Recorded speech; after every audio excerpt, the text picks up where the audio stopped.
எல்லாருக்கும் வணக்கம். மாணவர் போராட்டங்கள் பல வரலாறுகளை படைத்திருக்கின்றன. மாணவர் போராட்டங்களால் உருவான நாடான பங்களாதேஷ் இப்போது மாணவர் போராட்டத்தின் வழியே ஆட்சி மாற்றத்தை சந்தித்திருக்கிறது. இன்னைக்கு நிகழ்ச்சியில் வங்கதேச அரசியல் பற்றின சில முக்கியமான தகவல்களை தான் நாம் பார்க்க போகிறோம். வாங்க இன்னைக்கு நிகழ்ச்சிக்குள்ளே போகலாம்.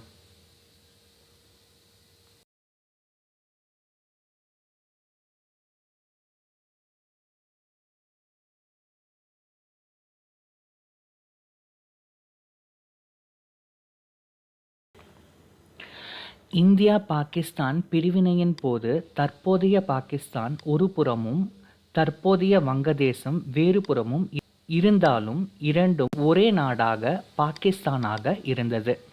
அதாவது தொடர்பற்ற இரு தேசங்கள் ஒரே நாடாக இருந்தன.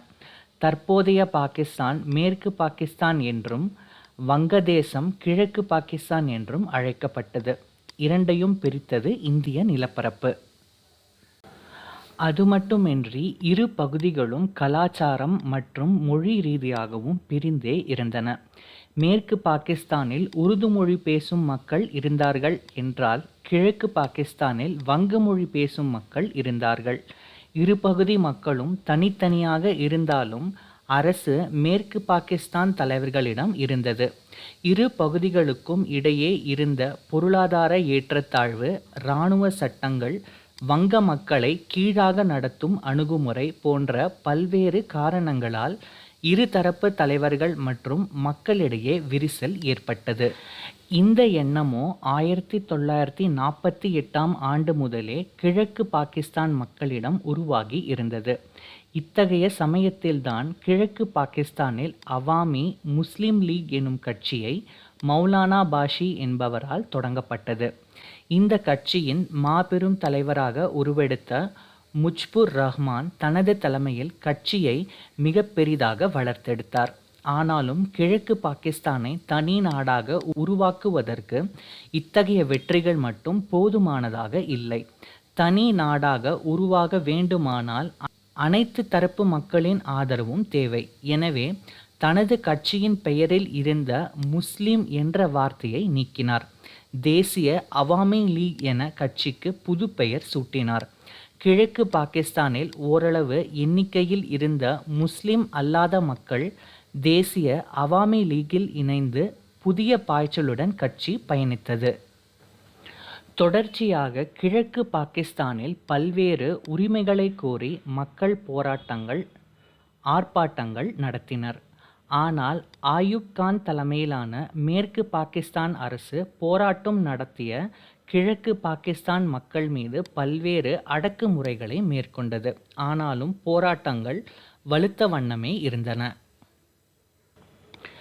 இதனிடையே அதிபர் ஆயூப் கானை நீக்கிவிட்டு இராணுவ தளபதியாக இருந்த யாக்கியா கான் சர்வாதிகாரி ஆனார்.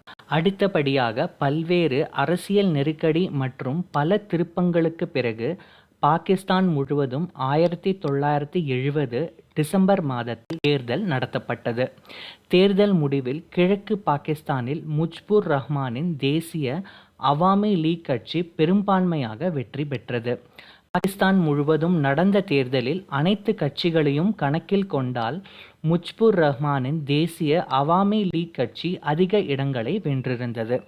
ஆனாலும் முஜ்புர் ரஹ்மான் பிரதமராக பொறுப்பேற்க பல்வேறு தடைகளை ஏற்படுத்தினார் யாக்கியா கான். இதன் காரணமாக மீண்டும் கிழக்கு பாகிஸ்தானில் பல்வேறு கட்ட போராட்டங்கள் தொடங்கியது. அதனை அடக்க யாக்கியா கானும் பல்வேறு நடவடிக்கைகளை மேற்கொண்டார். இதன் ஒரு பகுதியாக முஜ்புர் ரஹ்மானும் கைது செய்யப்பட்டார். போராட்டம் தீவிரமடைந்தது, அடக்குமுறையும் தீவிரமடைந்தது. இந்நிலையில்தான் அடக்குமுறைகளை தாங்கிக் கொள்ள முடியாத மக்கள் இந்தியா நோக்கி வந்தனர். குறிப்பிட்ட காலத்திற்குள் பல லட்சக்கணக்கில் இந்திய எல்லையில் குவிந்தனர். இந்தியா வங்கதேச எல்லையில் அகதிகள் குவிய பல்வேறு கட்ட பேச்சுவார்த்தைகள் நடந்த வண்ணம் இருந்தன. இதில் வங்கதேச தேசியவாத படையான முக்தி வாக்கினி படைக்கு இந்தியா ஆதரவு அளிக்க பாகிஸ்தான் இந்தியா மீது வான்வழி தாக்குதல் நடத்தியது. இதன் காரணமாக இந்தியா பாகிஸ்தான் போர் தொடங்கியது. இதனை அடுத்து வான்வழி, தரைவழி, கடல் வழி என மும்முனை தாக்குதலை இந்தியா மேற்கொண்டது. நிர்கதியாக நின்ற வங்கதேச மக்களை கொடூரமாக நடத்திய யாக்யா கான் தலைமையிலான பாகிஸ்தான் படை முழு வீச்சுடன் களமிறங்கிய இந்திய இராணுவத்தை எதிர்கொள்ள முடியாமல் திணறியது. 1971ஆம் ஆண்டு டிசம்பர் 3ஆம் தேதி முதல் 16ஆம் தேதி வரை இந்த போர் நடந்தது. முடிவில் வங்கதேசத்தில் இருந்த பாகிஸ்தான் இராணுவ வீரர்கள் இந்திய இராணுவத்திடம் சரணடைந்தனர். விரைவில் ஷேக் முஜ்பிர் ரஹ்மானும் விடுதலை செய்யப்பட்டு வங்கதேசத்தின் பிரதமராக பொறுப்பேற்றார். இந்த பின்னணியில்தான் தற்போது வங்கதேசத்தில் நடைபெற்ற மாணவர் போராட்டத்தை நாம் புரிந்து கொள்ள வேண்டும். வங்கதேசத்தில் இடஒதுக்கீட்டு நடைமுறை என்பது 1972ஆம் ஆண்டு முதல் நடைமுறையில் உள்ளது. விடுதலை போராட்டத்தில் பங்கெடுத்தோரின் தியாகத்தை போற்றும் விதமாக அவர்களின் சந்ததிகளுக்கு வேலைவாய்ப்பில் 30% இடஒதுக்கீடு வழங்கியது வங்கதேச அரசு. வங்கதேசத்தில் உள்ள இடஒதுக்கீட்டு முறைப்படி தகுதி, அதாவது மெரிட் அடிப்படையில் 44%, போராட்டங்களில் பங்கெடுத்தோரின் குடும்பத்தினருக்கு 30%, பின்தங்கிய மாவட்டங்களுக்கு 10%, பெண்களுக்கான ஒதுக்கீடாக 10%, சிறுபான்மையின மக்களுக்கு 5%, உடல் ஊனமுற்றோருக்கான ஒதுக்கீட்டாக 1% நடைமுறையில் இருந்தது.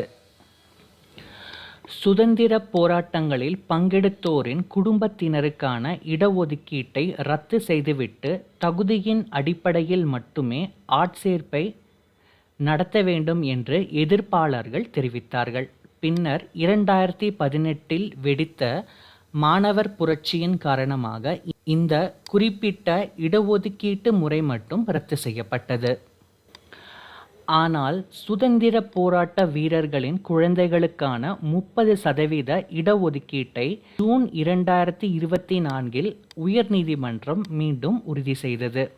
அது மட்டுமின்றி இடஒதுக்கீட்டு முறையை அகற்றியது அரசியல் அமைப்பிற்கு விரோதமானது என்றும் தீர்ப்பளித்தது. வங்கதேச சுதந்திர போராட்டத்தின் போது போராடியவர்களின் குடும்பத்தினருக்கு அரசு வேலைகளில் 30% இடஒதுக்கீடு வழங்கப்பட்டு வந்ததற்கு எதிராக பல்வேறு பகுதிகளில் போராட்டங்கள் வெடித்தன. அப்போது ஏற்பட்ட வன்முறைகளில் சிக்கி பலர் உயிரிழந்தனர். இதையடுத்து இது தொடர்பான வழக்கை விசாரித்த அந்நாட்டு உச்சநீதிமன்றம் அரசு வேலைகளில் 93% பணியிடங்கள் தகுதி அடிப்படையில் வழங்கப்பட வேண்டும் என தீர்ப்பளித்தது. உச்சநீதிமன்ற தீர்ப்பிற்கு பிறகும் வங்கதேசத்தில் போராட்டங்கள் ஓயவில்லை. இந்த போராட்டத்தில் மாணவர்கள், காவல்துறையினர், அப்பாவி பொதுமக்கள் என 500க்கும் மேற்பட்டோர் கொல்லப்பட்டனர்.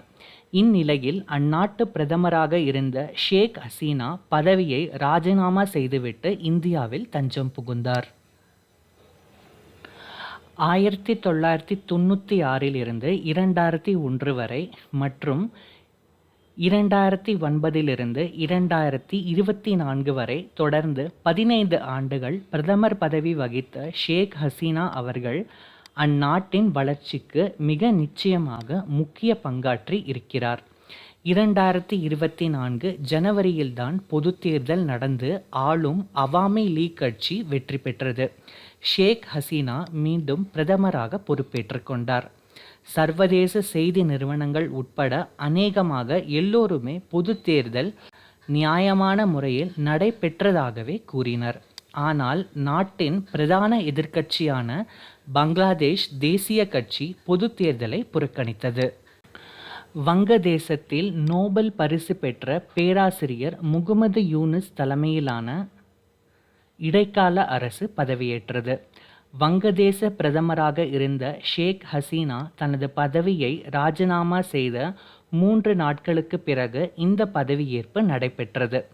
இந்த புதிய அரசு வங்கதேசத்தில் தேர்தலை நடத்தும் என்றும் தெரிவிக்கப்பட்டுள்ளது. பங்களாதேஷ் அரசியல் பற்றின சில முக்கியமான தகவல்களை இன்னைக்கு நிகழ்ச்சியில் நம்ம பார்த்தோம். இது உங்களுக்கு பயனுள்ளதாக இருக்கும் அப்படின்னு நாங்கள் நம்புகிறோம். இந்த காணொளியை உங்கள் உற்றார், உறவினர்கள், நண்பர்கள் எல்லாருக்கும் பகிர்ந்துக்கோங்க. என்னோட சேனலை சப்ஸ்கிரைபும் பண்ணுங்கள். மீண்டும் அடுத்த நிகழ்ச்சியில் சந்திக்கலாம். நன்றி, வணக்கம்.